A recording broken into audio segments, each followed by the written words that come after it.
big picture here.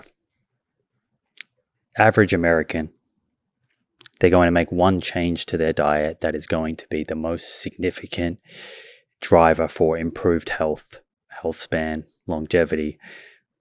What's that substitution or swap that they're making? Well, that's a good question. It's pretty hard to find one. I think I would probably have to say meats. But of course, even meats is a multifaceted kind of thing. There's several different kinds of meats, different kinds of red meats. But I think the evidence is pretty strong for a number of endpoints: cardiovascular, colorectal cancer, maybe some other cancers. And as much as anything else, the reason I choose that is that it's a fairly high-calorie food. And it's not so much always what you're not eating, it's what you're able to put in its place.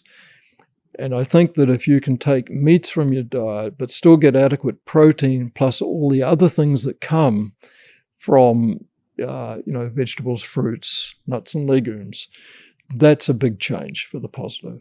So what would that swap look like? Would that be swapping red meat and chicken or turkey, pork for fatty fish and legumes, or are we talking about what people might describe as mock meats? We haven't even spoken about mock meats, but I know they're part of the Adventist diet in some way.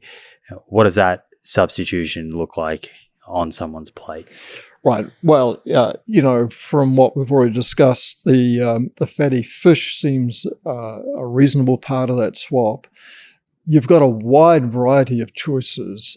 Either if you're a good cook, there's a wide variety of things that you can craft together from good protein sources, from vegetables, whole grains, nuts, legumes, or there is a wide variety of commercial products.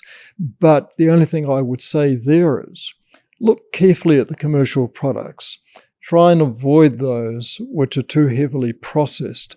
There are commercial products that inevitably combine all kinds of ingredients, but there are those that the ingredients that they use are generally whole foods rather than bits and pieces and extracted this and that and with all kinds of stuff left out.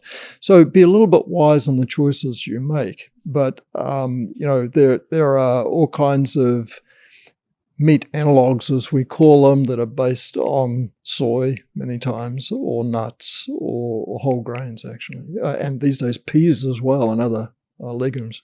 Yeah, and that idea of being cautious of some of those processed foods brings us back to what we were talking about before with the omega-6 and omega-3s, and depending on someone's scenario, is that going to affect their DHA and EPA status? And when you take in all of this information, at least to me, it becomes clear why on a population level recommendations are like the Danish ones where they say to consume fatty fish and dairy, because there's less for people to think about. They don't have to think about supplementing with DHA or EPA, B12, maybe, depending on how much of that stuff they're eating. But you can kind of see on a practical level why those guidelines are the way they are. And then, of course, when you consider the actual health outcome data, at least the data that you guys have published, it further supports that.